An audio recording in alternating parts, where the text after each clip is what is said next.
soirs sont bien. Au rythme de rencontres, d'échanges. La grande fête annuelle de l'histoire et des passionnés de l'histoire. Enseignants, chercheurs. Le grand lieu d'expression et de débat. Lecteurs, amateurs. Sur tout ce qui se dit. Curieux, rêveurs. Sur tout ce qui s'écrit. Qui aident à prendre la mesure des choses. À éclairer le présent et l'avenir. Dans l'espace et dans le temps.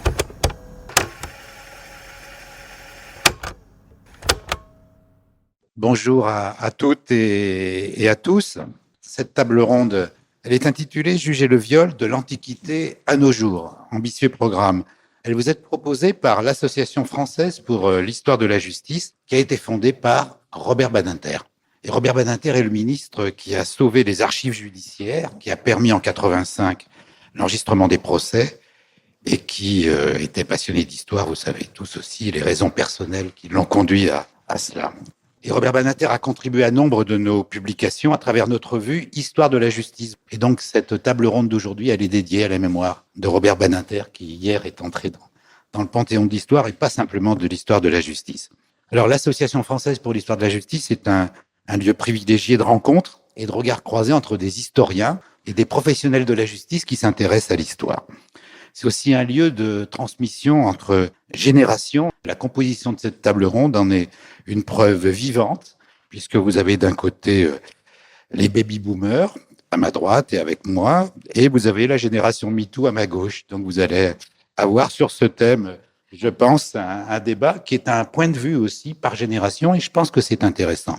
Et la problématique qui est très large, qui a été ouverte, oblige à la concision, tant ce sujet est complexe et passionné aujourd'hui. Donc, la thématique que nous vous proposons dans cette salle du Palais de Justice, c'est un cadre volontairement précis. Juger le viol. Ce débat se resitue dans une perspective très ambitieuse, longue, de l'Antiquité à nos jours. Donc, nous l'avons centré sur la victime, qui est devenue évidemment un personnage central. Mais on restituera ce jugement du viol dans chaque contexte socio-historique de l'époque. Mais nous n'oublierons pas non plus, évidemment, les auteurs, les présumés, les personnes poursuivies en tout cas, pas forcément les auteurs, les personnes poursuivies et les juges aussi qui sont là. Et nous allons découper ce débat, il va être très organisé en deux parties. On verra dans une première partie quand et comment la justice est apparue comme l'institution en charge de juger les viols. Je dis les viols, j'utilise volontairement le pluriel car il y a en droit et en fait des catégories différentes de viols qui longtemps, et ça sera abordé, ont dépendu des places sociales respectives de la victime et de l'auteur. Et comment en est-on arrivé à juger le viol autrement que comme une affaire privée ? En effet, il a été longtemps où les hommes, les clans, les hommes de la parenté, c'est eux qui décidaient de la vengeance, du meurtre de la femme ou de son agresseur, de compensation, d'indemnisation, de deal, dirait certains Donald Trump. Toutes ces procédures sont liées, en fin de compte, à l'honneur de la famille, au sens large. Et en contrepoint, à la honte sociale, à l'infamie. Chaque intervenant, dans chacune des parties, aura 8 minutes, nous avons préparé, pour une première intervention synthétique concernant sa période historique, c'est l'axe choisi. Et j'y veillerai. La seconde partie de la table ronde sera consacrée à la preuve du viol et au consentement ou à la question de la formulation du consentement. Et là, on verra encore, dans l'ordre chronologique, des périodes retenues, dans les mêmes contraintes de temps, comment ce statut social des auteurs ou des victimes, mais aussi le cadre légal, la pression sociale, l'évolution des techniques, le cadre procédural, ont très largement fait évoluer ce débat sur la preuve. Et les débats actuels ne sont que, en fin de compte, le reflet de nos contradictions et de la difficulté. Alors, je reviens sur la question de l'honneur pour juste une petite ouverture sur le 19e siècle et le rôle des juges, puisque en 1857, et pardonnez-moi de parler de la Cour de cassation, lorsqu'elle définit le viol, puisque ce sont les juges qui ont défini le viol, elle évoque, je cite, le viol, la gravité des conséquences que ce crime peut avoir pour les victimes et pour l'honneur des familles. Donc, la Cour de cassation parle de l'honneur des familles. Alors, pour avoir été juge d'instruction au départ de ma carrière et avoir été pendant 10 ans avocat général en cour d'assises d'appel, je pourrais évoquer certaines de ces évolutions plus contemporaines sur une génération de juges aussi qui a beaucoup changé. Alors, je remercie ici particulièrement Claude Gauvard, que tout le monde à Blois connaît. Claude Gauvard, il doit y avoir une quinzaine de ses étudiants, anciens doctorants dans la salle. C'est toujours comme ça. Alors, je rappelle que notre éminente médiéviste avait été la première lauréate du prix Malesherbes de l'Association française de la justice. Le temps passe. Le temps passe. Voilà. Et je renvoie qu'à ses nombreux ouvrages, mais sur Jeanne d'Arc, sur le Moyen-Âge. Alors aujourd'hui, Claude Gauvard, qui sera la première intervenante, ne parlera pas immédiatement, pas tout de suite du Moyen-Âge, mais de l'Antiquité en évoquant le viol de Lucrèce, pour expliquer comment le suicide de Lucrèce avait été sa façon à elle de sauver son honneur. On revient encore sur l'honneur, après avoir fait promettre qu'elle serait vengée. Et nous avons volontairement, aux deux extrémités de cette remise en perspective historique, lié deux femmes. C'était un peu audacieux, Lucrèce et Gisèle Pellicot. Alors sans doute, ce sont deux choix opposés. L'une a choisi de mourir, de se donner la mort, l'autre a choisi de continuer à vivre. Dans quelles conditions? Mais en tout cas, deux victimes qui ont eu une même stratégie, une stratégie similaire, en ce qu'elles en appelaient l'une et l'autre au jugement de l'opinion publique qu'elles rendraient témoins des faits. Et d'une part, la révolte de Lucrèce va provoquer un changement de régime à Rome, Claude va l'expliquer, et d'une part, bien au-delà de France, partout dans le monde, c'est une rupture anthropologique qui a été provoquée par Gisèle Pellicot. D'abord, elle a refusé le huis clos qui était de droit si elle l'avait demandé. Deuxièmement, c'est lorsqu'elle a enlevé ses lunettes noires et fait face à la société, à ses violeurs, visage découvert. On a pu dire effectivement la honte change de camp quand des faits vont être indignes, vont être visualisés publiquement par tout le monde, seront honteux pour ceux qui les ont commis, mais pas pour la victime. Alors Claude Gauvard ensuite, pour parler Moyen-Âge, dans un premier temps, c'est elle qui a choisi Mélis Nouvel, qui est doctorante à terre à l'université, avec une thèse en cours sur les violences sexuelles devant la justice laïque en France. Et pour parler 19e siècle, nous avons choisi Aïcha Limbada, qui est maîtresse de conférence à l'université d'Artois, à Arras, qui est auteur d'études sur le viol conjugal, notamment au 19e siècle. J'y reviendrai. Donc, je présenterai ces deux historiennes de cette génération d'après. Lorsque je leur donnerai la parole, je ferai de même pour Denis Salas, magistrat, essayiste, président de l'association, qui a écrit Le déni du viol dans les ouvrages récents sur droit et littérature aussi. Voilà, j'ai respecté mon temps d'introduction et je donne tout de suite la parole à Claude Gauvard. Merci beaucoup, cher Jean-Paul. Et c'est vrai, je ne vais pas vous parler de Moyen-Âge pour commencer, mais ça va venir très vite, vous allez voir. Pour parler de Lucrèce et du viol de Lucrèce, je suis retournée aux sources, tout simplement. Tite-Livre, livre 1, chapitres 57 à 59. 3 chapitres. Et j'ai donc relu, avec un plaisir infini, en retrouvant mon petit latin, le texte de Tite-Livre. Que raconte Tite-Livre? Il raconte que nous sommes à la période de la royauté étrusque avec Tarquin le Superbe. Tarquin le Superbe a envoyé ses fils, dont l'un, Sextus Tarquin, combattre contre les rutures. Ces jeunes gens s'ébattent en attendant les combats et dans un échange qui me rappelle parfaitement ce que je connais du Moyen-Âge, dans les tavernes, parlent de l'honneur de leurs femmes. Parce que si on pouvait quand même un peu faire une escarmouche dans l'honneur des femmes, ce serait quand même tout à fait intéressant du point de vue des retombées. Et à ce moment-là, il y avait un ami à eux, Collatinus, qui dit « la meilleure c'est la mienne, Lucrèce », et les autres, dans une sorte de défi, disent « alors, on va bride abattu jusqu'à Rome, et on va voir ce qu'elles sont en train de faire ». Les femmes des autres étaient dans les fêtes, les banquets, vous les imaginez, couchées sur leur lit, en train de manger et de boire. On arrive chez Lucrèce, elle était là, sagement, en train de filer la laine avec ses servantes. C'était donc la femme la meilleure, la plus prude, mais aussi la plus belle. Et Sextus Tarquin, piqué au vif parce que sa femme avait été en quelque sorte, lui, mise à l'écart, déshonorée presque, se dit qu'il veut avoir la belle et par conséquent, il rentre avec les autres et il revient quelques jours plus tard, de nuit, rentre dans la chambre de Lucrèce endormie, veut la violer, elle refuse et il lui dit « Tu ne veux pas, eh bien, ça sera pire, car je vais t'égorger et je mettrai à tes pieds un esclave égorgé aussi, qui prouvera ton adultère. » c'est intéressant d'aller au texte. Bon. Elle aurait été de toute façon déshonorée. Une femme avec la pire plèbe qui soit, puisque servile, c'est un adultère, je dirais, à la puissance 10. Donc, elle finit par céder et le matin, elle appelle son père et son mari. C'est-à-dire qu'on est dans une société patriarcale, où l'homme doit assumer la vengeance de la femme déshonorée. Le père, le mari. Si elle n'avait pas eu son père et son mari, elle aurait appelé son fils éventuellement, vous voyez. Bon. Ils arrivent bride abattue, et alors le mari a cette phrase superbe, et il lui dit « c'est l'âme qui est criminelle », je traduis, et non le corps. Sans mauvaise intention, il n'y a pas de faute. C'est tout notre débat d'aujourd'hui. C'est tout notre débat de notre table ronde. Sans mauvaise intention, il n'y a pas de faute. Tu n'avais pas consenti, autrement dit, ton corps, séparons-le de ton âme. C'est déjà très, très contemporain, vous voyez, très actuel. Bon.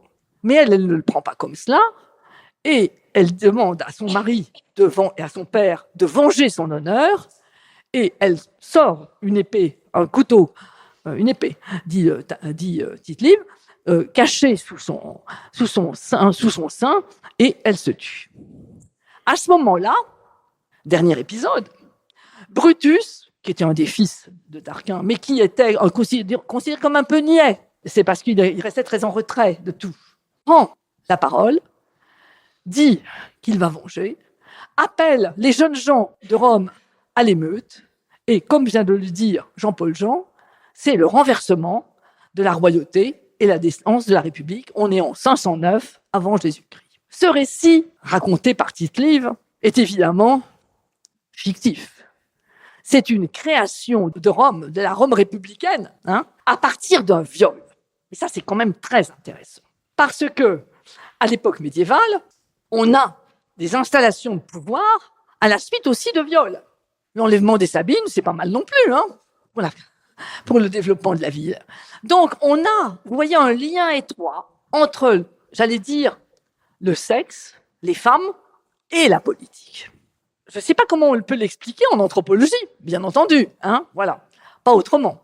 Et voilà l'histoire. Cette histoire, elle aurait pu rester totalement, j'allais dire, une anecdote politique de fondation d'une ville, d'une fondation d'une politique urbaine, la République. La République est née d'un viol. Mais, les historiens s'en sont vite emparés. En 1386, et là c'est la médiéviste qui parle, en 1386, a lieu à Paris un duel entre un dénommé Carouge et un dénommé Legris. Tous les deux sont dans l'entourage du duc d'Alençon, on est dans la haute société, et Carouge avait été envoyé en expédition militaire, il revient au bout de plus d'une année, et il trouve un enfant dans son ménage. Sa femme lui jure que c'est Legris, un écuyer qui vient juste d'être promu chevalier, il n'y a pas très longtemps avant, qui a donc fait une ascension sociale rapide, qui l'a violé. L'affaire vient devant le Parlement. Et le Parlement donne à Carouge la possibilité de prouver la vérité par un duel. On est en 1386. Le roi accepte. C'est un grand duel qui a lieu en public en décembre 1386 et Legris est tué au cours de ce duel. Donc c'est lui le coupable, déclaré coupable. On a un récit, alors il y a plusieurs récits de ce duel. Il y a l'avocat Jean Lecoq qui raconte la chose, qui ne croit pas trop à la décision du jugement de Dieu d'ailleurs. Et puis, il y a un historien, chroniqueur de l'abbaye de Saint-Denis, qui s'appelle Michel Pintoin, même s'il est anonyme, on a réussi à savoir qui il était, toujours l'abbaye de Saint-Denis, qui raconte l'affaire. Et Bernard Guenet, en très bon historiographe, a travaillé sur ce récit de Michel Pintoin. A pris presque, si vous voulez, la description pour réelle. Jusqu'au jour où, dans son séminaire, j'y étais, quelqu'un qui travaille sur les humanistes, Nicole Ponce et Carla Bozzolo, d'ailleurs deux littéraires, lui ont dit « Mais attention, allez donc voir le récit de Tite-Live. Michel Pintoin avaient fait du copier-coller de titres livres de ce livre 1 qu'on venait de redécouvrir. Ils avaient, eux, si vous voulez, aussi été attirés sur le suicide de Lucrèce par leurs contemporains de la chancellerie de Florence, Coluccio Salutati, qui avait redécouvert et discuté de titres livres, il s'était échangé les textes, et il a fait du copier-coller. Et en particulier, il écrit que c'est l'âme qui est criminelle, non le corps. Sans mauvaise intention, il n'y a pas de faute. Copier-coller de titres livres.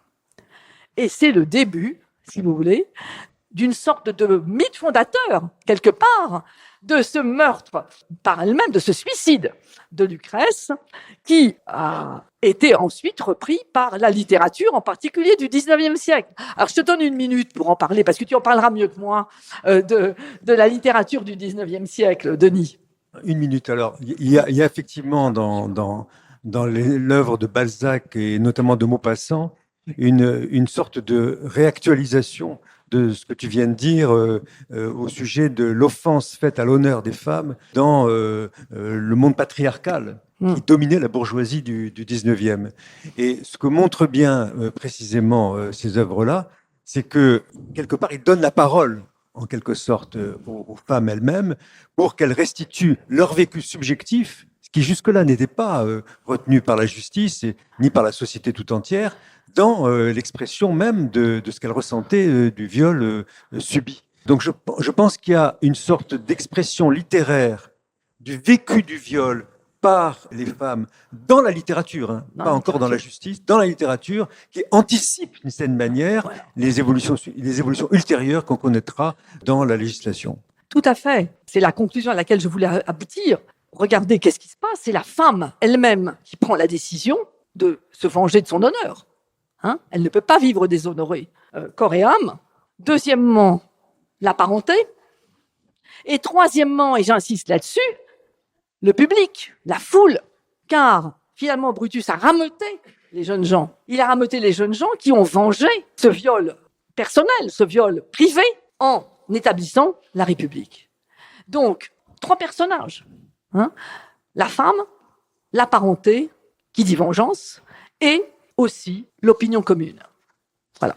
Merci beaucoup Claude pour cette première intervention. Donc, nouvelle génération, Maëlys nouvelle, et on revient sur effectivement le Moyen-Âge avec vos travaux actuels. Vous faites une thèse avec Didier Lett, violence sexuelle devant la justice laïque en France à la fin du Moyen-Âge. Effectivement, alors je vais essayer de mettre un peu en perspective ce qui vient d'être dit par Claude Gauvard du point de vue du droit et de m'interroger sur les conséquences que la conception qu'on vient de décrire a sur les victimes bien réelles de chair et de sang que j'ai pu croiser au cours de mes recherches pour le second Moyen-Âge. Alors d'abord un point de contexte puisque la notion de viol précisément, elle apparaît en droit au Moyen-Âge. On peut dire qu'elle apparaît dans le sillage de ce qu'on appelle la réforme grégorienne, donc on est au XIe, XIIe siècle, précisément au moment où l'Église fait du mariage un sacrement et instaure du même coup la nécessité du consentement des époux au mariage. Ce qui signifie que les officialités, qui sont des tribunaux épiscopaux et qui sont amenés à juger justement des demandes de reconnaissance en nullité de mariage, notamment du fait de l'absence de consentement d'un des époux, ces juridictions commencent alors, à partir du XIIe siècle, à produire de la jurisprudence pour définir la validité ou l'invalidité du consentement des époux lors du mariage. Alors moi, je suis pas du tout spécialiste de ces juridictions ecclésiastiques, donc je laisserai Aïcha Limbada développer ce point pour sa période. J'ai pour ma part essentiellement étudié des juridictions laïques. Ce qu'il est important de retenir, c'est qu'en parallèle de cet impératif, évidemment très théorique, du consentement au mariage religieux, le crime de rapt, qui est une qualification héritée du droit romain. En droit romain, le raptus désigne l'enlèvement d'une femme et son mariage forcé. Ce raptus prend un sens de plus en plus sexuel en droit canon et en droit laïque coutumier à partir du XIIIe siècle. On voit bien qu'en fait qu'il désigne en soi le viol ou l'enlèvement commis sur une femme dans l'intention de commettre un viol ou un mariage forcé. Donc la notion apparaît, mais le viol ne fait pas encore l'objet d'une qualification pénale à part entière. On voit très bien que les auteurs de coutumiers notamment font équivaloir ce rapt, qui est un crime public, un crime de haute justice, qui est censé être puni par la peine capitale. Ils le font équivaloir avec ce que les médiévaux appellent l'efforcement de femmes, ou le fait qu'une femme soit efforciée, c'est-à-dire le fait de connaître charnellement une femme par la force, à défaut du terme de viol qui n'apparaît en tant que substantif qu'au XVIIe siècle en français. Donc on ne parle pas encore véritablement de viol au Moyen-Âge, on parle de rapt, on parle d'efforcement. Dans le cadre de ma thèse, j'ai beaucoup étudié les archives d'une juridiction laïque de première instance, que je vais prendre pour exemple ici, puisqu'elle permet d'accéder en fait à l'activité quotidienne d'une juridiction locale. En l'occurrence, j'ai beaucoup étudié les archives du tribunal municipal de Dijon, qui sont très très bien conservées, tribunal qui est formé en fait par le maire et par ses conseillers municipaux qu'on appelle des échevins. Alors, entre 1389 et 1515, j'ai pu retrouver 258 affaires de viol ou de tentative qui sont portées devant la mairie de Dijon, dont 121 cas pour lesquels on conserve même le dossier d'instruction, c'est-à-dire la déposition ou les dépositions de la plaignante, l'interrogatoire ou les interrogatoires de l'accusé, ainsi que l'information judiciaire qui contient les témoignages de potentiels témoins et également les actes d'expertise. Alors, 258 affaires entre 1389 et 1515, ça signifie en moyenne 2 dénonciations pour viol ou tentative par an. Ce qui évidemment est très peu rapporté au nombre d'habitants de Dijon à l'époque. On a environ 10 000 habitants, qui laisse évidemment envisager ce qu'on appelle un chiffre noir très important, c'est-à-dire une très large part de violences sexuelles commises et non dénoncées à la justice municipale. Un autre indice de ce chiffre noir très important, c'est la structure même des crimes qui sont dénoncés, une structure qui est très déséquilibrée. On va avoir parmi les dossiers d'instruction beaucoup de viols collectifs, 65%, beaucoup de plaignantes adultes qui ont déjà 20, 30, 40 ans. Et en comparaison, très peu d'enfants. J'ai compté parmi les plaignantes 20% d'enfants ou de jeunes filles de moins de 16 ans. Et évidemment, seulement 2 affaires de viols incestueux et 2 affaires de violences sexuelles sur des garçons. Ce qui laisse imaginer le degré de déformation qui est induit par le filtre judiciaire en comparaison de la criminalité sexuelle réelle, en tout cas telle que nous pouvons aujourd'hui la connaître à travers les enquêtes de victimation dont on ne dispose pas pour ma période. Alors la question qu'on peut se poser évidemment, c'est de savoir pourquoi on a si peu de dénonciations, et c'est précisément en lien avec ce qui vient d'être expliqué par Claude Gauvard. L'essentiel de la réponse, elle réside tout simplement dans la nature du préjudice subi par la victime et la manière dont les victimes perçoivent ce préjudice, qui correspond en fait à un sentiment de déshonneur extrême. Alors, déshonneur d'abord personnel, parce que c'est une violence qui est faite à leur corps, une atteinte portée à leur virginité ou à leur chasteté, qui vient dégrader leur renommée, la façon dont elles sont perçues socialement au sein de la société, et également des honneurs familiales, puisque la renommée de la victime, désormais dégradée, rejaillit sur celle de sa famille. Et en ce sens, le fait de porter plainte, vous le comprenez, n'est pas une réponse réparatrice, puisque la dénonciation du viol, qui nécessite de facto de le rendre public, ne fait que révéler le déshonneur de la plaignante, tandis que la justice, elle, en condamnant le coupable, lorsque c'est le cas, ce qui est relativement rare, cette justice, elle peut seulement déshonorer le coupable, comme l'a été la victime, par la peine, mais sans que cette peine ne restitue son honneur à la victime, qui reste déshonorée. Autrement dit, les victimes ont beaucoup à perdre et très peu à gagner. Alors, pour illustrer ce point, je vais prendre un exemple particulièrement rare, puisque c'est précisément une plainte pour viol portée par une femme noble à Dijon en 1476. Exemple rare, tout simplement parce que, comme on l'a dit, les femmes violées au sein de la noblesse ne portent quasiment jamais plainte dans la mesure où leur parenté préfère toujours la vengeance au recours en justice. Alors ici, la plaignante se nomme Damoiselle Marie. Elle est fille d'un seigneur du comté de Hainaut, seigneur d'Asnières, et elle se dit également veuve de Gaspard de Vaulainville. Et elle est âgée de 24 ans au moment où elle part faire un pèlerinage à Notre-Dame-du-Haut. C'est un lieu de pèlerinage qui se situe un peu au sud de Nancy. Et elle part afin de se faire oublier, elle l'explique, d'un bailli du duc de Bourgogne, qu'elle décrit comme gros, vieux et laid, veuve depuis au moins 14 ans, et qu'il a demandé en fait pour épouse en remariage, sans qu'elle n'ose vraiment les conduire. Donc elle part en pèlerinage en se disant « il va m'oublier ». Et alors qu'elle effectue son voyage de retour vers le Hainaut, elle s'arrête une nuit à Valenciennes, dans une hôtellerie des Faubourgs, et dans sa chambre, elle est enlevée par une troupe d'une dizaine d'hommes menée par un certain Drouet le Bon, qui l'emmène jusqu'à une taverne où il la force à se coucher avec lui et où il la viole avant qu'elle soit secourue le lendemain par les officiers de la justice locale de Valenciennes. À ce moment-là, le prévôt lui demande de pardonner les accusés qui ont été arrêtés et qui risquent évidemment la peine capitale pour le viol d'une femme noble. Il lui demande de pardonner les accusés, considérant, je cite l'archive, qu'ils en mourraient, les accusés, pourtant, mais qu'elle n'aurait pas son honneur par leur mort et n'y gagnerait rien. Et elle accepte donc de les pardonner. Drouet le Bon est libéré, et une fois libre, il enlève de nouveau Marie de Vaulainville. Et cette fois-ci, il l'amène jusqu'à Dijon par la force, où il tente de la prostituer au bordel municipal, sans succès face à sa résistance. Alors elle explique qu'ils vivent ensemble durant environ 15 jours à Dijon, et elle décrit de nombreuses violences. Elle déclare qu'il la bat quotidiennement, qu'il a vendu ses bijoux et ses vêtements pour vivre de cet argent, et qu'il menace de lui couper la gorge si jamais elle persiste à refuser de se prostituer pour son bénéfice à lui. Et en désespoir de cause, considérant qu'elle est, je cite sa plainte, bien triste et déplaisante du déshonneur qui lui avait été fait, et que il, Drouet le Bon, l'avait ôté de son lieu, hors des mains de ses parents, hors de ses biens et de l'honneur, et qu'il ne pourra jamais lui restituer, pour l'amener en un pays étranger où elle n'a rien et où il la bat et déshonore et où elle est en danger de mort entre ses mains, sachant qu'il est cruel, elle avisa et pensa comment elle pourrait trouver manière de s'échapper de telles mains pour sauver sa vie. Alors elle profite un matin que Drouet le Bon soit parti à la messe pour demander à une voisine de la cacher, voisine qui va prévenir le procureur qui fait arrêter Drouet le Bon, donc il est à nouveau arrêté, incarcéré. Il est confronté à la plaignante et il avoue les faits durant la confrontation.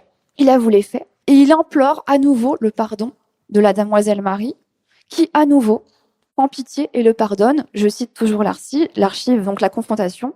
Au regard d'elle, elle lui pardonne et prie à justice qu'il lui plaise de faire mettre hors de prison sans dommage de son corps, et qu'il s'envoise, donc qu'il s'en aille, sans lui faire de déplaisir. Car de punition qu'on lui sut faire, elle ne peut rien recouvrer de ses biens, ni de son honneur, qu'il lui a fait perdre. Donc on voit ici très bien comment la victime doit se retrouver dans une situation qui est quasiment inextricable. Il faut qu'elle soit en danger de mort pour qu'elle fasse passer sa survie, la protection de sa vie, avant la protection de son honneur, et pour qu'elle se plaigne à la justice de la ville. Et puis on aperçoit évidemment aussi dans son témoignage ce qu'elle considère comme le caractère irréversible du déshonneur qu'elle a subi, qu'elle décrit, et qui explique aussi pourquoi tant de plaignantes demandent moins en justice la réparation du viol que sa compensation pécuniaire par le versement d'intérêts pour les dommages subis. Là aussi, un état de fait qui sans doute explique pourquoi 2/3 des dossiers d'instruction que j'ai à Dijon demeurent sans décision, ne donnent lieu à aucune décision de justice, alors même qu'on conserve les sentences, tout simplement parce que beaucoup de plaignantes se désistent de leur poursuite dès lors qu'elles sont parvenues à obtenir une réparation pécuniaire, alors en nature ou en argent, auprès de l'accusé via un accommodement privé. Merci beaucoup pour cette remise en perspective. On va faire un saut dans l'histoire assez rapidement, donc passer jusqu'au 19e siècle avec Aïcha Limada, qui est maîtresse de conférence donc à Arras, à l'université d'Artois, qui a été membre de l'école française de Rome et qui a travaillé aussi sur les archives religieuses du Vatican. Sa thèse a été commencée avec le regretté Dominique Khalifa, qui était un très proche, qui a travaillé beaucoup avec nous à l'Association française, puis de Philippe Boutry, c'est ça. Et donc, ça a été publié sous forme d'un ouvrage à la découverte en 2023, si je me souviens bien, La nuit de noces, une histoire de l'intimité conjugale. Donc, autour du viol conjugal et de la nuit de noces. Voilà, vous avez la parole pour 8 minutes. Merci. Alors, je vais commencer par évoquer des repères sur la façon dont les viols sont considérés par le droit et pris en charge par la justice au XIXe siècle. Et après, je parlerai plus précisément du cas du viol conjugal, sur lequel j'ai plus travaillé. Alors d'abord, le texte de référence au XIXe siècle, c'est le Code pénal de 1810, qui contient un chapitre intitulé Attentats aux mœurs et qui évoque à la fois les attentats à la pudeur et les viols. Il y a un article, c'est l'article 331, qui prévoit que celui qui aura commis le crime de viol ou tout autre attentat à la pudeur, eh bien celui-là sera puni de réclusion. Et ensuite, il y a d'autres articles qui aggravent la peine dans certaines circonstances, notamment si le viol est commis sur un mineur de moins de 15 ans. Dans ce cas-là, il y a une peine de travaux forcés. Et si le coupable a autorité sur la victime, par exemple, s'il a la qualité d'instituteur ou de ministre du culte, dans ce cas-là, ça peut être la perpétuité. Ce viol est qualifié de crime, mais il n'est pas défini. Donc, il faut attendre la loi du 23 décembre 1980 pour que la loi apporte pour la première fois une définition précise. Cependant, au XIXe siècle, il y a une acception commune qui fait que, on considère que le viol, c'est la pénétration sexuelle commise sur une femme avec usage de la violence. Et on retrouve ces définitions dans des ouvrages juridiques, dans la jurisprudence ou ailleurs, par exemple dans le dictionnaire de l'Académie française, qui en 1835 définit le viol, je cite, comme la violence qu'on fait à une fille, à une femme que l'on prend de force. Par ailleurs, ces viols sont davantage reconnus, donc ils sont reconnus plus volontiers quand ils sont commis sur des enfants ou sur des jeunes filles encore vierges. Et il est difficile pour des femmes qui ne sont pas identifiées comme vierges et des femmes adultes d'être reconnues comme des victimes et donc d'obtenir gain de cause. D'abord, on estime encore souvent qu'un homme peut facilement abuser d'une jeune personne innocente, mais que seul, il ne peut pas réussir à violer une femme adulte qui doit se débattre. Il y a l'idée qu'une femme qui sait de quoi il en retourne doit résister et qu'un homme ne peut pas violer une femme qui résiste. C'est une idée qui traverse tout le 19e siècle et même au-delà. Par exemple, au début des années 1900, dans un précis de médecine légale d'un auteur qui s'appelle Charles Vibert, on lit « Quand il s'agit d'une femme qui sait ce que sont les rapports sexuels et qui est en possession de ses forces, il est impossible de croire qu'un homme seul réussisse à accomplir sur elle un viol. » De la même façon, une femme dont on n'a pas entendu les cris de peur, de refus ou d'appel à l'aide n'est pas considérée comme crédible quand elle dit qu'elle a été victime de viol. Elle peut, au contraire, être accusée d'avoir cédé ou d'avoir joué la comédie du viol. C'est ce qui explique que les plaintes de femmes violées sans témoin et sans blessures physiques et graves sont très rares. Mais surtout, c'est la perte de la virginité qui est considérée comme un fait grave, dans la mesure où elle est perçue comme irréparable, et aussi parce que les préjugés du temps rendent difficile l'accès au mariage d'une femme qui est réputée non vierge. Et on considère qu'une femme violée, mais qui avait déjà été déflorée, ne perd pas autant, surtout quand elle est perçue comme non respectable. Donc, par exemple, une prostituée a très très peu de chances d'être considérée écrue. Et enfin, beaucoup de procès n'aboutissent pas à la condamnation des violeurs. Donc ça aussi, ça décourage les plaintes éventuelles. S'adresser à la justice, donc dans ces circonstances, engage l'honneur des femmes. Et en plus, il s'agit d'une procédure, d'une démarche difficile parce que les procès pour viol au XIXe siècle, ça se passe en assises. Ce sont des procès publics et donc en plus de la honte d'avoir été victime, ça ajoute la honte de raconter les choses du sexe, les choses qui heurtent la pudeur. Et enfin, les agresseurs, la plupart du temps, nient les faits. Donc les femmes s'exposent à ne pas être crues. D'autant plus qu'il y a une littérature médico-légale qui se développe au XIXe siècle et qui développe, surtout à partir de la seconde moitié du siècle, l'idée qu'il y a énormément de femmes qui mentent. Et il y a même cette idée de la mythomanie à la fin du XIXe siècle, avec ces discours que les femmes ou les enfants mentent. Alors, je voulais évoquer un autre point, celui que j'ai étudié plus précisément dans le cadre de mes recherches, c'est la question du viol conjugal. Question sur laquelle la loi et les tribunaux demeurent inflexibles au XIXe siècle et bien après encore, puisqu'il faut attendre la fin du XXe siècle pour que soit reconnu en France par la justice un viol commis dans le cadre du mariage, avec un arrêt de la Cour de cassation dans les années 1980. Alors, au XIXe siècle, ce viol conjugal n'est pas puni par la loi et pourtant, ce n'est pas un impensé. Les gens en parlent au XIXe siècle.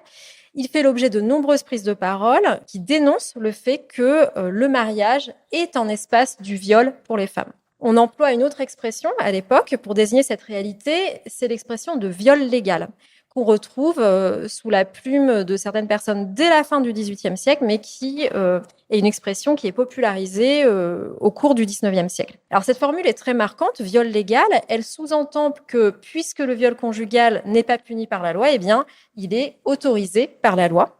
Et dans les années 1830, la dénonciation du viol commis dans le lit conjugal a une plus large audience, notamment dans la littérature, avec des auteurs ou des autrices comme Honoré de Balzac, comme George Sand, qui emploient le mot viol pour décrire les rapports sexuels imposés dès la nuit de noces aux épouses. En 1829, Balzac, dans sa Physiologie du mariage, conseille aux maris: ne commencez jamais le mariage par un viol. En 1832, George Sand, dans son roman Valentine, évoque le devoir conjugal qui attend l'héroïne dès la nuit de noces et emploie des expressions comme tyrannie ou alors opprobre légal, le mariage étant le dernier des opprobres qu'on puisse infliger à la femme, c'est le viol. Et ces critiques sont répétées tout au long du XIXe siècle par des écrivains, mais aussi par des essayistes, par des médecins.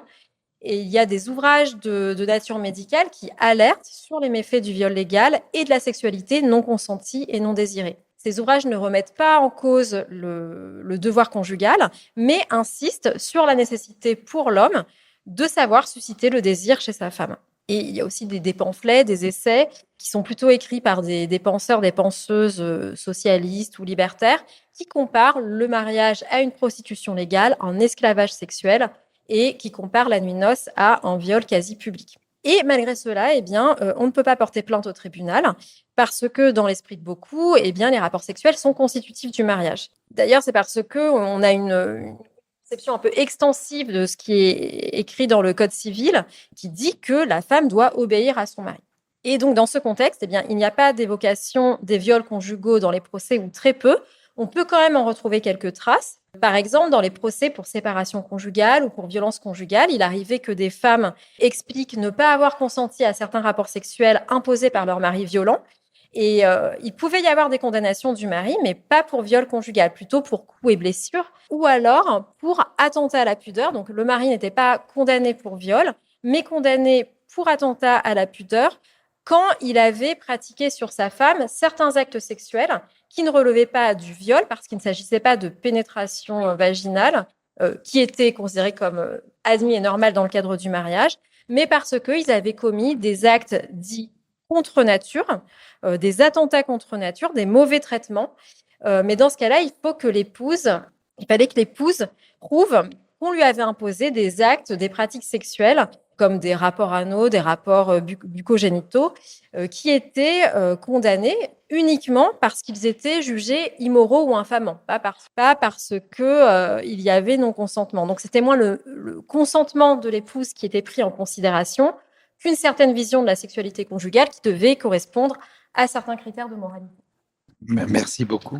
On va continuer peut-être avec Denis Salas sur droit et littérature, sur les évolutions historiques, mais aussi en partie à travers la littérature. Denis? Oui, c'est dans le prolongement de ce que vient de dire Aïcha. D'abord, il faut dire que j'ai regardé la question du viol du point de vue de la révélation qui nous en est faite aujourd'hui par les récits des plaignantes, des femmes en particulier, pour voir comment ces récits émergeaient. J'ai dit tout à l'heure quand Claude m'a interpellé, que c'était un angle d'approche qui était, je pense, privilégié, qu'on peut privilégier dans l'étude du viol. Autant Lucrèce, dont tu viens de parler, intériorise la loi de l'honneur. On a dit qu'elle était prude, qu'elle était irréprochable, en quelque sorte, et donc n'a pas de salut autre que la mort quand la honte peut la frapper. Autant aujourd'hui, mais c'était très progressif, comme vous l'avez dit tout à l'heure, les femmes ont entamé une démarche de dialogue et de parole qui a été extrêmement progressive et qui a dû affronter cette culture patriarcale fondée sur l'honneur des familles et des pères et des époux qui oblitérait en quelque sorte leurs propres paroles. Alors, pour regarder cela, j'ai essayé de voir comment ce récit a émergé. Moi, j'intègre dans ma réflexion aussi les viols de guerre. En temps de guerre, voir le viol comme arme de guerre. La pensée féministe a considéré très tôt, notamment aux États-Unis, que les viols de guerre n'étaient que la forme exacerbée du viol en temps de paix. Donc, je pense qu'il faut aussi savoir penser les deux pour être complet dans l'analyse. Alors, quand vous regardez les récits, vous apercevez d'une chose tout à fait frappante, mais ça vient d'être dit tout à l'heure, c'est que c'est souvent par la littérature que s'exprime la parole des victimes. Mais alors, ce qu'il faut rappeler, c'est que la littérature, c'est le monde de la fiction. Ça, j'insiste lourdement, ce n'est pas le monde de la réalité. Donc, on utilise souvent le monde de la fiction pour exprimer cette parole enfouie qui ne peut pas émerger autrement, pour toutes les raisons qu'on vient de dire, à savoir la logique de l'honneur qui domine complètement le monde du patriarcat. On parle beaucoup aujourd'hui des abus sexuels dans l'Église. Il y en a eu énormément dans le passé. Et j'avais été frappé en lisant une nouvelle de Octave Mirbeau, qui s'appelle Sébastien Roch, de voir comment Mirbeau, raconte son histoire. Il a été violé par un ecclésiastique dans un pensionnat catholique en Bretagne, étant adolescent. Mais c'est pas son histoire qu'il raconte. C'est l'histoire d'un personnage qui a vécu sa propre histoire. Pourquoi ? Parce que s'il avait raconté son histoire, elle aurait été totalement inaudible dans le public de l'époque. Donc il raconte comment, progressivement, un ecclésiastique, un enseignant, s'est approché de lui par la séduction, par des lectures partagées, par des veillées nocturnes, par un envoûtement intellectuel et moral, fondé sur l'autorité que cet homme pouvait avoir sur des adolescents à l'époque, et qui progressivement s'est rapproché de lui et s'est rapproché de son corps, dont il a fini par s'emparer, en quelque sorte, à un moment donné. Et ce qui est très intéressant dans cette démarche, c'est que la blessure est immense, parce que l'enfant se découvre totalement démuni devant une telle agression. C'est que quand ça commence à être su par la communauté de l'époque, eh bien, l'institution se ferme complètement et interdit la parole de l'enfant, et au contraire pointe la culpabilité du côté de l'enfant qui a provoqué l'adulte. Donc l'institution se solidarise de ses maîtres, de ses chefs, de ses éducateurs, et expulse la victime de son champ opératoire pour continuer à exister tout simplement afin de pouvoir vivre dans l'impunité la plus totale.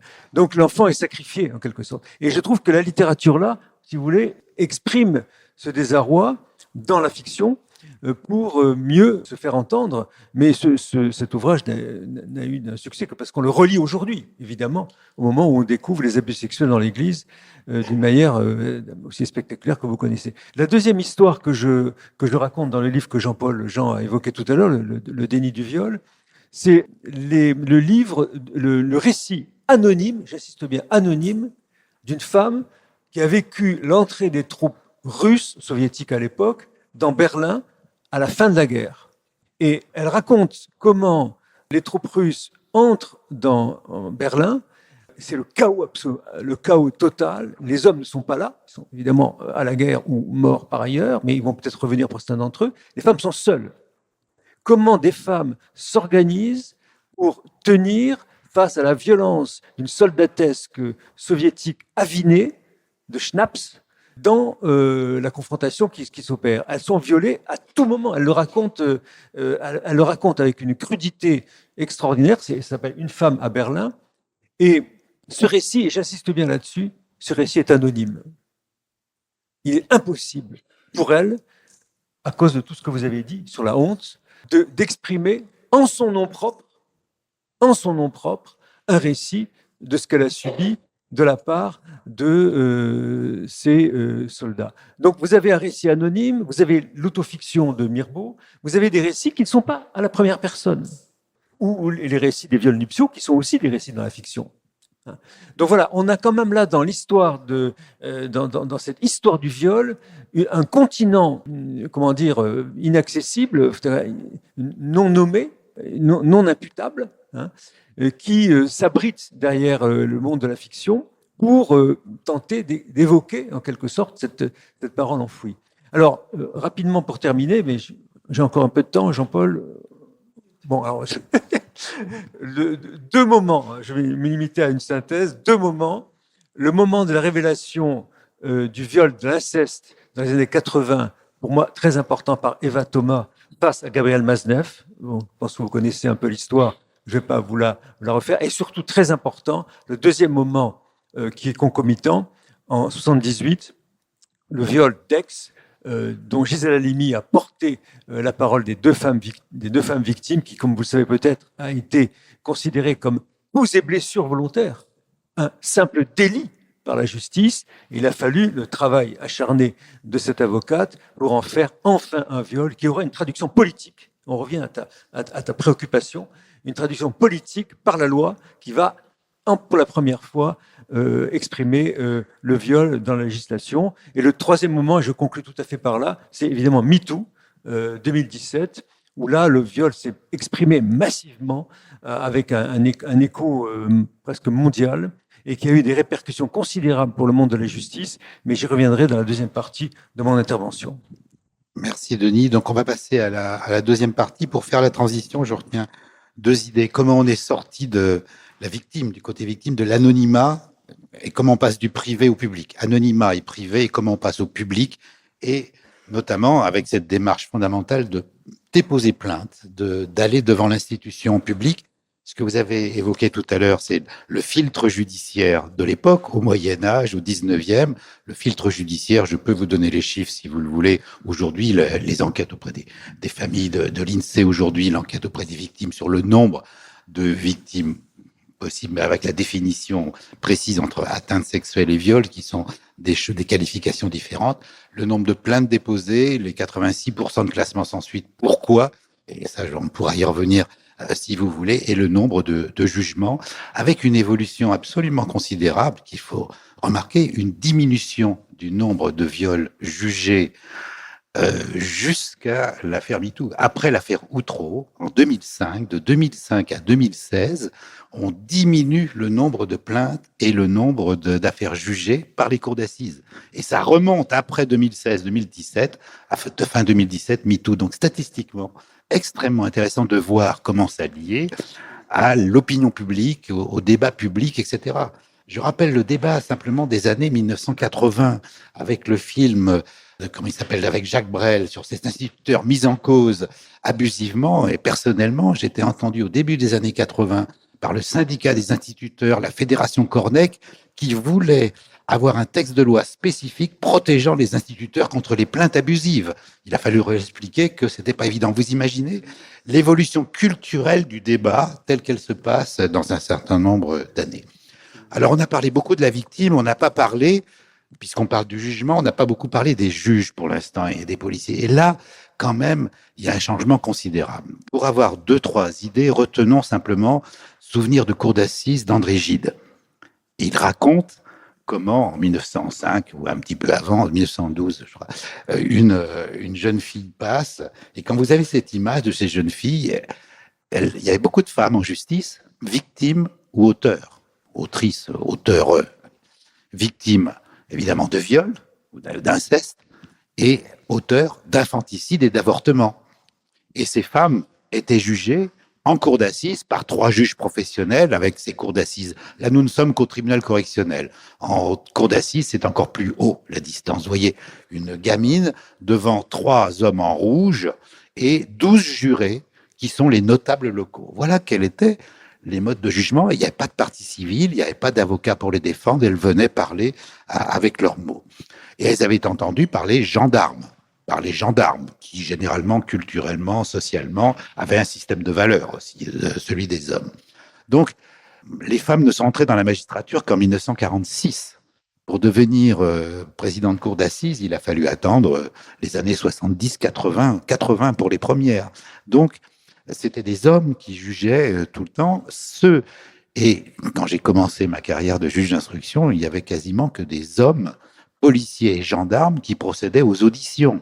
Donc, comment aller porter plainte dans ces conditions? Vous voyez le changement radical au début des années 2020. Les femmes aujourd'hui sont majoritaires largement dans la magistrature, 70% de femmes à l'École nationale de la magistrature pour le concours. Donc, si on ne prend pas en compte ce changement culturel dans les évolutions de la justice, je pense qu'on n'a pas compris grand-chose. Après, je pourrais vous parler statistiquement, est-ce que ça change sur le jugement, les sanctions, qu'ils soient jugés par des hommes ou par des femmes? Non. Je vous dis, il y a des études aux États-Unis qui sont extrêmement intéressantes. En tout cas, les premières femmes qui ont jugé, qu'on en a vues, eh bien, c'était en 1946 dans les cours de justice, et elles étaient généralement veuves de guerre ou leur mari était prisonnier, etc. Donc, les avocats les trouvaient extrêmement sévères. Elles avaient des raisons, puisqu'elles étaient en même temps victimes.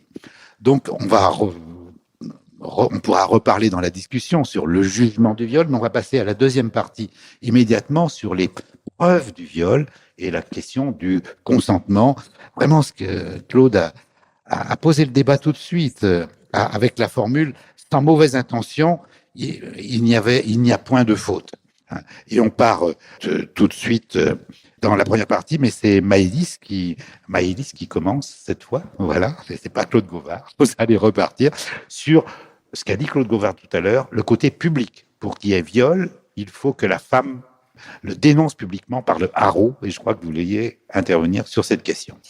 Et effectivement, j'ai expliqué à quel point il pouvait être difficile au XIIIe, XIVe siècle, XVe siècle de dénoncer un viol en justice, mais une fois qu'il est dénoncé, faut-il encore le prouver? Or, les preuves qui sont recherchées par les magistrats au Moyen-Âge, à la fin du Moyen-Âge, varient dans leur rapport au corps de la plaignante selon qu'elle est vierge ou non. Alors, pour les vierges, qui sont des enfants ou des jeunes filles qui n'ont jamais eu de rapport sexuel avant l'agression, la preuve est plus simple à apporter. La preuve qui est recherchée de manière prioritaire par les juges, c'est la perte de l'hymen, qui suffit en fait à démontrer le viol et à condamner. Donc ce sont alors des matrones jurées qui sont en fait des sages-femmes, des expertes de l'obstétrique, des accoucheuses qui ont prêté serment à la justice et qui vont visiter les jeunes victimes, les plaignantes, qui les examinent et qui constatent ou non la perforation et qui viennent ensuite faire leur rapport oralement au magistrat qui couche le rapport à l'écrit sous forme d'acte d'expertise, étant entendu que ces enfants n'ont pas pu consentir du fait de leur âge. Donc ça, c'est ce qu'on va faire jusqu'à l'âge de 15 ans. Et puis au-delà, pour les plaignantes qui sont déjà adultes, en revanche, la preuve est beaucoup plus difficile à apporter. Alors Claude Gauvard a évoqué un duel judiciaire. Ce duel judiciaire devient rarissime à la fin du Moyen-Âge. On est en période d'émergence de ce qu'on appelle la procédure romano-canonique, c'est-à-dire qu'en fait, on commence à faire des enquêtes un peu comme aujourd'hui. On cherche des témoins, on organise des confrontations, on auditionne, et en fait, ce que recherchent les juges, c'est le cri. Le droit coutumier réclame systématiquement que la plaignante ait crié au moment des faits pour que la qualification de rapt soit retenue. Alors, ce cri de haro dont nous parlent les sources juridiques, attention, c'est pas simplement un hurlement, comme on pourrait le penser assez naturellement, c'est un cri qui doit être verbalisé. Un appel au secours dont les plaignantes sont tenues de restituer le contenu lors de leur déposition, en précisant même combien de fois elles ont crié, donc ce qu'elles ont dit, et puis aussi le niveau sonore du cri. Est-ce qu'elles ont crié bien haut ou est-ce qu'elles ont crié un peu à voix basse? Par exemple, en mai 1454, une plaignante, Marguerite Brouet, précise dans sa plainte que pour ce qu'elle criait très fort, bonne femme que l'on veut ravir et efforcer, les malfaiteurs la tirèrent au fond d'un fossé. Et l'année suivante, encore une autre femme mariée, Sibylle, femme de Jean Jaru, déclare qu'elle cria à haute voix « Alarme, bonnes gens, à l'aide de Monseigneur le duc de Bourgogne et de sa garde, par 2 fois ». Donc vous voyez qu'on a des mentions de cris qui sont extrêmement précises parce que les victimes savent sur quel point elles sont attendues par les juges qui prennent leur déposition, en l'occurrence le procureur ou l'un de ses substituts. Ce cri de haro qui est réclamé par les normes, il a donc pour but autant de prouver la résistance active de la plaignante, donc son absence de consentement par le cri, que de corroborer les faits par des témoignages. Puisqu'en l'occurrence, pour les femmes adultes, c'est le témoignage qu'on recherche, donc des témoins qui auraient pu apercevoir les faits ou qui auraient pu entendre les cris des victimes pour pouvoir démontrer qu'il y a eu rapt, qu'il y a eu viol. Or, le viol, comme vous le savez évidemment, est un crime qui est communément perpétré dans l'espace privé, comme il l'est aujourd'hui, et donc fondamentalement dissimulé aux yeux de potentiels témoins. C'est également le cas à Dijon pour la juridiction que j'ai étudiée. Parmi les dossiers d'instruction, j'ai compté 38% de faits dénoncés qui se sont déroulés dans la maison de la plaignante. J'ai 22% de cas qui se sont déroulés au domicile de l'accusé ou au domicile d'un des complices. 15% qui se sont déroulés sur le lieu de travail de la victime, très souvent un champ ou une vigne, et puis 11% dans la rue, 9% sur des chemins, 3% au bordel municipal et même 1% dans des églises. Donc des lieux qui majoritairement correspondent à des espaces intérieurs.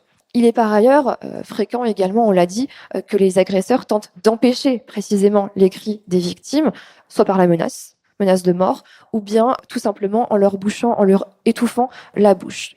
Ce qui n'empêche pas, à Dijon, de trouver de nombreux témoins du fait de la promiscuité de l'habitat citadin. C'est-à-dire que la maison urbaine est beaucoup plus exposée au regard que les maisons à la campagne, notamment du fait de la minceur des parois en torchis, en terre, qui séparent les maisons et les étages et qui n'assurent en fait aucune isolation sonore entre les pièces. Si bien qu'il est rare que des violences même domestiques restent sans témoin, quand bien même la victime ne crie pas. Je peux en citer quelques exemples. En 1421 à Dijon, tandis que Gilotte de Mons est enlevée à son domicile et est traînée dans une grange par 3 agresseurs, le couple qui couche dans une chambre adjacente à la grange entend toute la scène si distinctement que le lendemain, le mari qui dormait dans la chambre d'à côté, parvient à reproduire les paroles exactes des protagonistes, accusés et victimes, lorsque l'enquêteur vient l'interroger. En 1442 encore, les voisins de Jeannotte Le Bonnet, qui est elle aussi enlevée à son domicile avant d'être violée, ses voisins l'aperçoivent à travers le trou de la serrure de leur porte d'entrée. Et puis encore en 1451, un riverain qui habite une chambre mitoyenne de celle de la plaignante et qui explique au magistrat qu'il a aperçu les hommes qui l'ont violée dans sa chambre en plaçant son œil contre une petite ouverture qui perçait le mur de torchis qui séparait les 2 chambres. Par ailleurs, le cri de haro qui est réclamé par la justice n'a pas nécessairement à être émis au moment du viol, en particulier lorsque la victime en réalité se trouve dans un lieu isolé et n'est pas à la portée de potentiels témoins. J'en ai trouvé un exemple dans une lettre de rémission. Lettre de rémission, c'est-à-dire lettre de grâce qui a été octroyée à un auteur, à un homme coupable, en tout cas qui est accusé de tentative de viol. Il s'agit de Jean d'Estouqueville. On est en novembre 1384 en Normandie et il est accusé d'avoir tenté de violer une servante, une certaine Perrette Renard, servante d'un voisin qu'il avait accompagnée jusqu'à une noce et qu'il était censé raccompagner jusqu'au village en passant par un bois, par une forêt. Et donc, elle explique qu'il a tenté de la violer dans ce bois. La victime, selon lui, n'a pas tenté de crier. Et elle parvint à s'échapper. Et la lettre raconte que, je cite, le lendemain matin, donc après les faits, après que le dit suppliant, donc l'accusé, se fut parti de son hôtel et est allé en ses besognes, la dite Perrette, la victime, vient crier haro sur lui devant la porte dit celui hôtel, donc devant la maison de l'accusé, en disant à sa femme qu'il l'avait prise à force le soir précédent et que pour ça, elle criait haro sur lui. Donc on voit très bien que le cri de haro, ici, il sert moins à prouver les faits qu'à rendre le crime notoire et manifeste, même en l'absence de témoins, du fait du caractère public, à minima, de la dénonciation. Et en l'occurrence, ici, ça aboutit à l'ouverture d'une enquête de flagrance, puisque immédiatement, l'accusé est arrêté par les hommes de la juridiction municipale de Rouen. Pour les plaignantes, et qui sont encore nombreuses, évidemment, qui ne parviennent pas à avoir l'attestation de témoin, en revanche, il est beaucoup plus difficile d'établir les faits, notamment en raison de leur renommée qui est fortement interrogée par les magistrats. Alors, j'ai juste une remarque pour montrer le saut dans l'histoire. Il fallait crier haro et aujourd'hui, le 11 septembre 2024, la Cour de cassation a reconnu l'état de sidération valait absence de consentement. Donc le silence du fait de la sidération dit qu'il y a défaut de consentement. Vous voyez, la jurisprudence a évolué. Voilà. Quelle évolution. Du haro au silence, voyons, on parle Claude. Quelle évolution. Oui, ce que je vais dire, on va faire vraiment toute la suite de ce que vient de dire Maëlys. Vous avez bien compris, c'était une servante. Donc lui, il obtient une lettre de rémission, parce que c'est la famille d'Estouteville. On est dans le haut du panier de la noblesse. Donc, on a fille et fille, femmes violées et femmes violées, selon qu'elles appartiennent, effectivement, à une hiérarchie sociale différente. Ou alors, si elles sont de communes renommées. Le but étant d'excuser celui qui a commis un viol sur, justement, une femme qui était faite pour les compagnons. Je cite tous les termes médiévaux. Donc, il y a effectivement la femme interdite et la femme permise. La femme permise, deux catégories. La première appartient aux femmes d'honneur et la seconde aux femmes communes, aux filles de joie ou encore aux femmes amoureuses, comme on disait au Moyen-Âge. L'honneur des premières commence avec leur virginité. La femme d'honneur, elle s'est mariée vierge. Si elle est mariée, elle est vierge au mariage. Si elle est encore jeune fille, elle est restée vierge. Je parlais hier d'un cas qui est de la fin du XIVe siècle, de Pérotte Turlure, qui avait été menacée de viol par un écuyer. Et là, on rejoint tout à fait ce que vient de dire Maëlys, c'est-à-dire qu'elle est fille de laboureur, mais fille de laboureur bien installée dans une abbaye qui les protège et qui les reconnaît. Donc, qu'est-ce que fait son violeur éventuel? Il vient, il veut la tirer jusqu'au bois pour que justement on n'entende rien et qu'elle ne puisse pas se défendre. Et elle se défend elle-même. Et le texte, je vous l'ai apporté parce qu'il est tellement beau, parce qu'il a été écrit, à mon avis, par les gens de l'abbaye de l'Ordocito de Lorguin. Et voilà le texte. Le dit Brunet, persévérant en son mal propos et damnable, convoitant soustraire la fleur de virginité, dit celle Pérotte. Et est-ce Régésir avec en compagnie charnelle, la bâtit et injuria moult durement de grandes baffes, et par deux en un moment, et tant la tira, que par force elle fut assez près de l'entrée du dit bois. Et là, elle prend son couteau à trancher le pain qu'elle avait parce qu'elle était en train de faire son casse-croûte le matin, et elle le tue. Elle tue son agresseur. C'est extrêmement compliqué d'obtenir une lettre de rémission dans ces conditions pour une femme qui appartient quand même au degré honorable mais inférieur de la société. Elle est très appuyée par l'abbaye qui a concédé la ferme à ses parents. On voit bien le ton de la requête, c'est pas elle qui l'a écrit, ça a été fait par des professionnels, pour un magnifique texte. Et alors, elle a douté, je cite encore le texte, le déshonneur, vitupère, donc c'est la honte, et corrompement de la virginité de son corps, et être déshonorée ou morte, et d'un couteau qu'elle tenait en sa main, etc. On voit bien, elle s'est défendue. Bon, cette femme d'honneur, donc, Pérotte Turlure, le roi la gracie, il la gracie, et il a cette phrase qui est évidemment, en plus de ce qui est normalement la grâce, il dit que toute personne qui, dans le pays, parlera de ce viol sera punie. Donc là, on retrouve, si vous voulez, l'importance de la communauté. On a vu le jeu tout à l'heure, dès le viol de Lucrèce. Il y a la victime, je répète, la parenté et l'entourage. Voilà, c'est ça qui fait le problème. Alors, les servantes sont effectivement beaucoup moins défendues que les autres. La preuve de Haro ne suffit même pas parfois. La preuve de Haro ne suffit pas, et il y a donc du coup, de la part de la gens masculine, des tentatives de viol qui commencent par l'injure.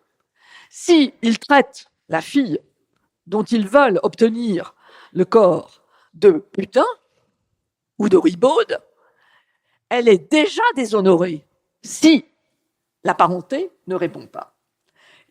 Et par conséquent, déshonorée, elle va dégringoler, si vous voulez, dans la renommée commune. Et il arrivera un moment où, effectivement, elle fera partie des filles permises. Jacques Rossiot l'a très bien étudié justement pour Dijon. Et les jeunes gens qui vont en bande violer ces filles permises sont et peuvent être graciés. J'en ai trouvé quand même quelques-uns, quelques cas. Si c'est la concubine d'un prêtre, renommée donc de faire pour les prêtres, si c'est la concubine du meunier, par exemple, j'ai un cas magnifique où elle est poursuivie tout le long du chenal. Elle finit noyée. Elle se noie. C'est Lucrèce, si vous voulez, quelque part. Tout en étant effectivement d'une origine plus plébéienne que Lucrèce. Et bon, on a donc des jugements, enfin des preuves, si vous voulez, qui sont, j'allais dire, très nuancées, qui suivent parfaitement la renommée de ces femmes et leur statut social. C'est une justice qui est une justice de classe, quelque part, à l'époque médiévale. Et on est devant un non-dit.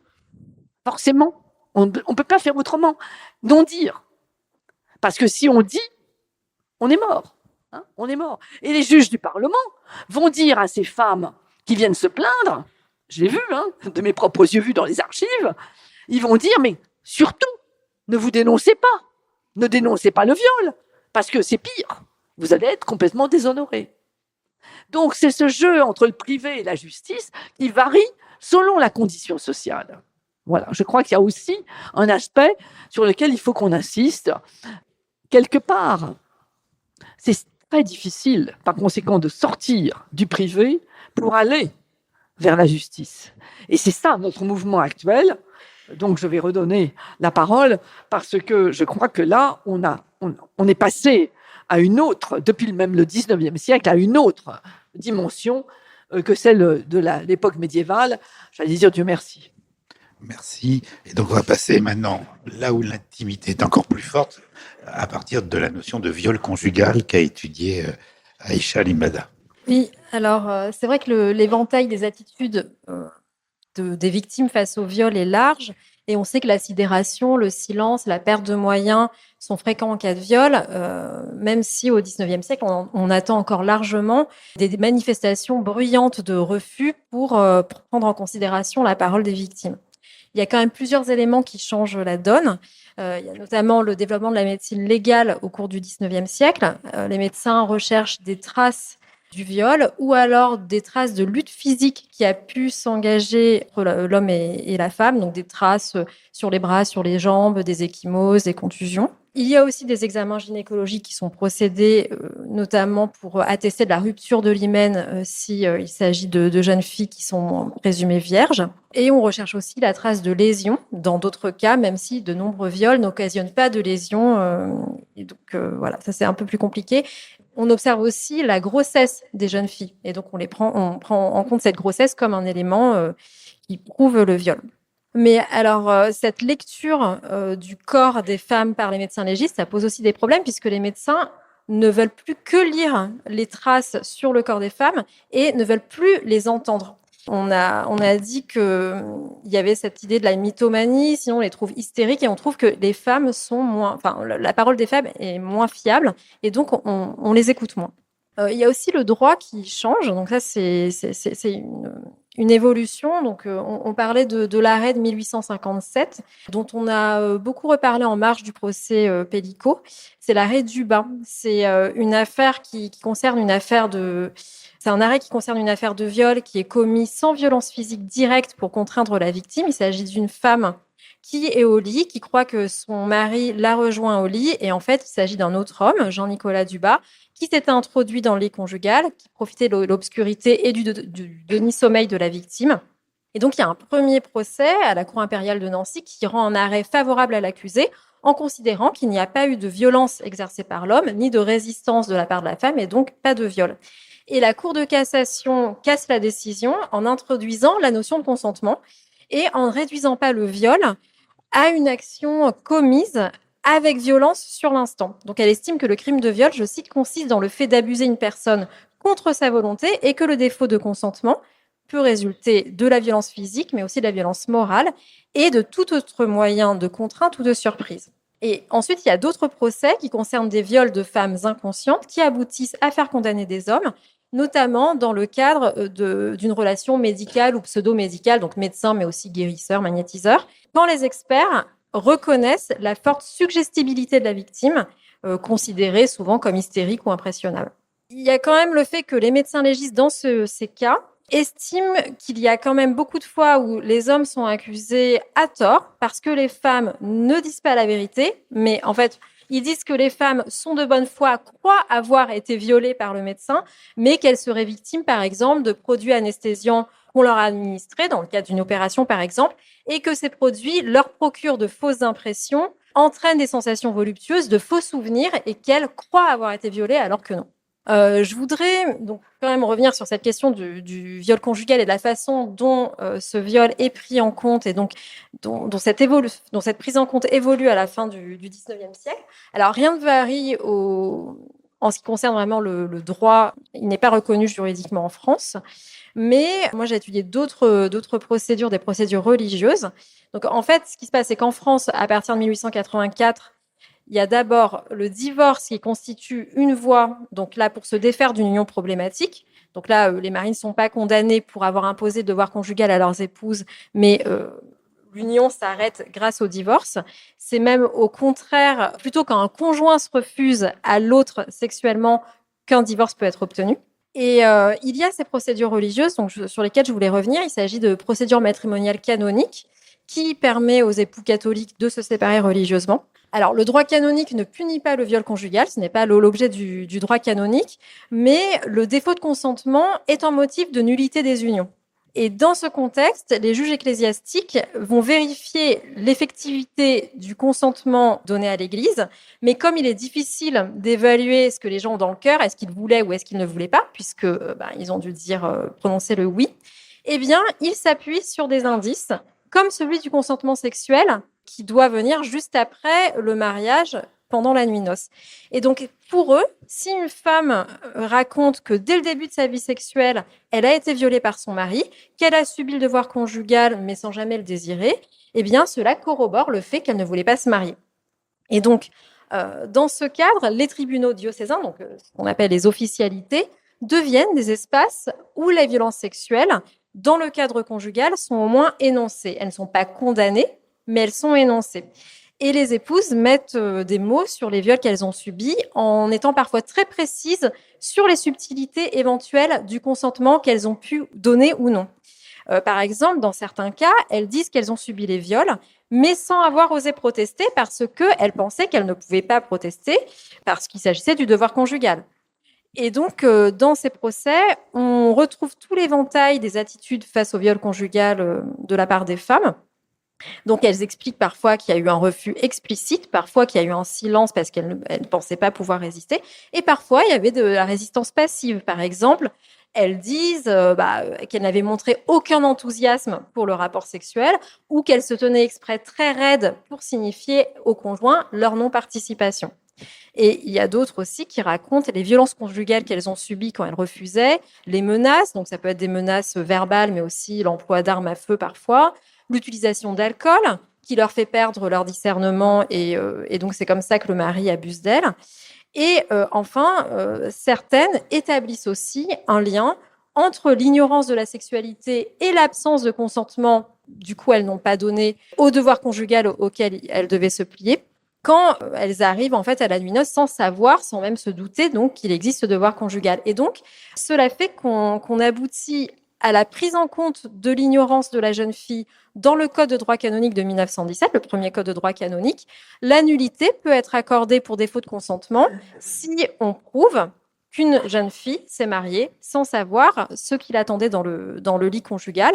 Et donc, voilà, ces procédures religieuses permettent aux épouses de s'affranchir du joug marital, mais elles leur permettent aussi l'écoute, la reconnaissance des souffrances qu'elles ont subies et aussi une réhabilitation quand elles s'étaient refusées sexuellement dans un contexte où quand même le devoir conjugal consiste encore comme un devoir religieux et reste aussi la norme religieuse et sociale. Merci Denis, tout de suite sur la remise en perspective contemporaine. Voilà, on a vu tout à l'heure que le viol est un crime qui est commis sans témoin, avec des preuves très difficiles à cerner. C'est pas parce qu'il y a un cri de haro en tant que tel qui aura forcément une procédure ouverte. Il faut des témoins, il faut une émotion collective, etc. C'est pas parce qu'un hymen aura été déchiré qu'on pourra l'imputer à tel ou tel individu. Vous voyez, la charge de travail de la preuve, le juge va entamer, est très difficile à cerner. Alors, il faut savoir qu'en droit, il y a trois éléments pour prouver. Il y a un élément matériel, on vient de l'évoquer, mais qui est très difficile à cerner parce que l'absence de témoins, l'absence de résonance publique dans l'intimité, notamment de l'acte, est très difficile à percer.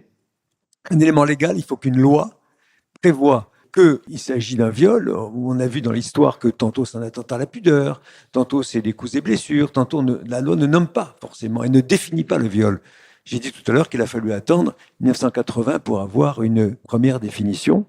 Et puis, il faut un élément intentionnel. L'élément intentionnel, c'est ce qu'a dit Claude tout à l'heure, effectivement, une mauvaise intention de la part notamment de l'auteur. Mais le problème, c'est que le crime lui-même est rempli de déni. Et déni de la victime qui, on a tous dit, ne veut pas porter plainte à cause du risque de déshonneur. Déni aussi de l'auteur qui, face au risque d'une pénalité lourde, va soit nier, soit minimiser, soit imputer la faute à quelqu'un d'autre. Il y a 1000 manières de se défendre de ce type d'infraction. Déni aussi de l'entourage. On l'a dit aussi les uns et les autres. La famille, le clan va se préserver du risque d'une atteinte à son honneur en incitant la victime au silence, qui va lui permettre de se protéger. Déni aussi de la loi, je l'évoquais tout à l'heure, quand elle ne définit pas le viol, effectivement, c'est difficile de l'imputer à quelqu'un en tant que tel. Donc cette puissance de silenciation, on le dit aujourd'hui beaucoup, on silencie les victimes, me semble très difficile à percer. Et c'est la thèse que je défends, c'est le récit lui-même des victimes, la première personne, cette fois, à la première personne, qui va permettre de le percer. Alors, actuellement, il y a toute une réflexion dans politique pour introduire le consentement comme un critère central du viol.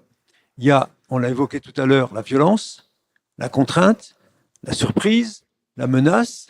Et maintenant, il y a, va s'ajouter le critère du consentement qui, comme on l'a montré les uns et les autres, est quelque chose qui est sous-jacent depuis très longtemps dans la réflexion médicale et en même temps judiciaire qui accompagne le viol. Et c'est là où le procès Pellico est central, à mon avis, parce que pour avoir assisté à quelques audiences et également à la Cour d'appel de Nîmes là récemment, qu'est-ce qui se passe? Il se passe que ce slogan « La honte change de camp », pourquoi il a eu une telle résonance? Mais précisément, on l'a dit tout à l'heure, la dénonciation était jusque-là synonyme du déshonneur dans l'inconscient collectif depuis très longtemps. Eh bien, la dénonciation va être dorénavant la nécessaire émergence de la vérité. Et le basculement de la honte va être du côté de l'auteur et non plus du côté de la victime. C'est un changement anthropologique, au bout du compte, dans la réflexion qui est menée. Et quand on a vu les uns les autres, Mme Pellico sortir de l'audience à plusieurs reprises au tribunal d'Avignon, entourée d'une haie d'honneur, on en a beaucoup parlé avec Claude, c'est vraiment la réhabilitation d'une femme qui a subi ce qu'elle a subi, mais qui accepte de renoncer au huis clos, Jean-Paul Jean l'a dit tout à l'heure, pour oser affronter le regard du public, parce qu'elle sait que ce regard jusque-là, qui lui renvoyait la honte, va lui restituer son honneur. Vous voyez le renversement qui s'opère dans ce procès. Et autre chose très importante qui marque la spécificité de la période contemporaine, c'est le rôle des images, le rôle des films. On se filme beaucoup aujourd'hui dans la relation sexuelle et les juridictions présentent des images en permanence pour attester la réalité des faits. L'autre audace de Mme Pellico, c'est d'avoir accepté qu'on passe ces images des 51 accusés qui l'ont violée alors qu'elle était droguée. Et vous savez que les drogues qui lui étaient infligées étaient des drogues amnésiantes, c'est-à-dire qu'elles ne permettaient pas de se réapproprier un souvenir quelconque de ce qu'elle a pu vivre, ce qui a pu effectivement permettre à son mari de prospérer pendant 10 ans, au cours duquel il a prolongé cet exercice. Donc les images sont présentées. Les images, c'est aussi affronter la honte. Et on les a vues, et en appel, on les a vues également. Et ce que font effectivement les différents avocats, c'est d'interpréter les images. Et même quand l'image est là, même quand l'image atteste la vérité de l'acte, même dans ce cas-là, dans le champ judiciaire, on va l'interpréter et on va dire que à tel moment. Elle semblait se plier à un jeu libertin, entre guillemets, où elle semblait effectivement être consciente. Elle semblait effectivement participer à une cérémonie dont son mari était l'organisateur avec son consentement. On va chercher le consentement dans l'image elle-même et dans son interprétation par les différents protagonistes. Et je termine d'un mot pour dire que dans la loi aujourd'hui, il y a 2 éléments importants qu'il faut retenir. La première chose, puisqu'on parle de la preuve, la première chose, c'est quand vous faites du consentement le critère du viol, c'est non sans risque. Parce que vous savez que dans le porno ou dans la prostitution, les acteurs font signer des papiers, des contrats qui attestent le consentement. Donc le rôle du juge sera d'évaluer dans ce genre d'opération à quel moment le consentement peut être extorqué ou arraché en échange d'une somme d'argent, et il faudra montrer à quel point le consentement-là a été vicié par l'acte lui-même. Ce sera une tâche difficile pour le juge, hein, en l'occurrence, parce que le consentement aura été, et la défense va le dire, démontré par le contrat qui a été signé. Donc attention, là, on aura des procès à suivre qui vont être très difficiles. Et la deuxième chose, c'est la charge de la preuve. Je l'évoquais tout à l'heure, et on l'a beaucoup évoqué ici. Est-ce que, finalement, il ne reviendra pas à la victime de démontrer qu'elle a été violée par sa propre parole, mais précisément, c'est pas à elle de le démontrer, c'est à l'institution, au procureur, de réunir les éléments nécessaires à la démonstration de la violation du consentement. Et c'est exactement ce qui s'est passé dans le procès Pellicot. Le juge de l'audience a mis les individus devant leurs responsabilités acte par acte. Et l'acte lui-même traduit l'intention. C'est ça qu'il faut bien comprendre. L'intention, le juge ne juge pas les reins et les cœurs. Il ne va pas chercher une intention improbable. Il va chercher dans les actes commis l'intention de vouloir commettre cet acte-là, dans la connexion avec le site coco.fr, dans la démarche personnelle d'aller dans l'appartement de Mme Pellicot, de se déshabiller, etc., etc., etc. Donc, confrontés aux actes, leurs intentions étaient attestées, ce qui a permis, au degré de responsabilité, d'entrer en voie de condamnation. Voilà, je pense que c'est un procès qui a une dimension anthropologique, j'ai essayé de le démontrer, et qui est aussi, pour la preuve, un redoutable défi pour la justice. Merci Denis. En tout cas, ce qui est certain, c'est que les projets de loi qui sont sur la réforme du consentement, ne c'est pas si évident que ça dans l'intérêt même des victimes. Je voulais souligner cela, et que la charge de la preuve pèse sur l'accusation et que les personnes sont présumées innocentes devant toute cour et qu'il y avoir un débat judiciaire. Mais ce que peut éviter la justice, ce que pourrait faire la justice, c'est quand même mieux fonctionner. Il faut regarder aujourd'hui le nombre d'affaires jugées, dans quelles conditions, et au moins une chose, éviter la victimation secondaire. C'est-à-dire que la victimation secondaire, c'est le traumatisme et tous les problèmes posés par la victime du seul fait d'aller porter plainte, d'aller en justice, etc., de rajouter encore au traumatisme. Et là, la dernière affaire en appel sur Gisèle Pellicot est très intéressante parce que les juges ont évoqué ce qu'on appelle la Convention d'Istanbul de 2014 sur le droit des femmes victimes de violences. Pourquoi ? Parce que l'accusé demandait à ce que on revisionne un rapport sexuel entre monsieur et madame Pellicot pour le faire. Et là, il y a quand même des limites. Et voilà ce que dit la Convention d'Istanbul. Les preuves relatives aux antécédents sexuels de la victime peuvent ne pas être recevables lorsque cela n'est pas pertinent et nécessaire. Il y a un principe de proportionnalité. Et donc, les juges ont écarté le fait de visionner encore ça, ce qui était vraiment... Et là, franchement, la qualité des avocats aussi dépend beaucoup dans ce travail. Mais en tout cas, il y a des verrous qui ont sauté. Le verrou de la prescription a sauté, même s'il y a une prescription des faits. De fait, aujourd'hui, une femme qui se dit victime de viol dans une affaire qui est prescrite va systématiquement quand même être entendue par les gendarmes ou par les policiers. Sa plainte est tout à fait recevable, même si elle est prescrite, parce que même si on ne pourra pas la juger pour les faits, ça servira peut-être de témoignage pour d'autres femmes et d'autres choses. Vous voyez bien dans tous les débats sur les actrices. Donc ce débat est en train de considérablement évoluer. Le thème de mettre le consentement dans la loi, puisque les juges l'ont mis de façon implicite, mais il est central dans tous les débats. C'est pas si évident juridiquement, et en tout cas le texte est très mal rédigé, je peux vous le dire. La proposition de loi, elle complique beaucoup plus que le texte actuel qui était là. Au moins, je peux donner cette information. Voilà. Je pense qu'on a quasiment terminé. Je suis désolé. On va le temps quand même d'une ou deux questions, c'est possible. Ça portait sur les accusations de viol sur des hommes. Du coup, si vous aviez aussi des choses à dire par rapport au Moyen-Âge. Ou... C'est la même chose. Aujourd'hui, c'est la même chose sur les hommes ou sur les femmes. Exactement pareil. Voilà. Les conditions juridiques, etc. Dans le Moyen-Âge ou dans une autre époque, peut-être, Claude, ou est-ce qu'il y a une différence de traitement, de plainte? Si oui, micro. En principe, si on lit Didier Lett, au Moyen-Âge, il n'y a pas de différence énorme entre les hommes et les femmes, mais il y a beaucoup plus de viols féminins que de viols masculins dans les archives. La sodomie, alors, bah oui, la sodomie, oui, c'est le crime contre nature, mais si vous croyez on a quand même des lettres de grâce du roi, hein, pour, oui, non, mais quelques-unes, très rarement. Mais la sodomie est évidemment très dénoncée et on est brûlé en général. Hein. Pas d'autres questions précises?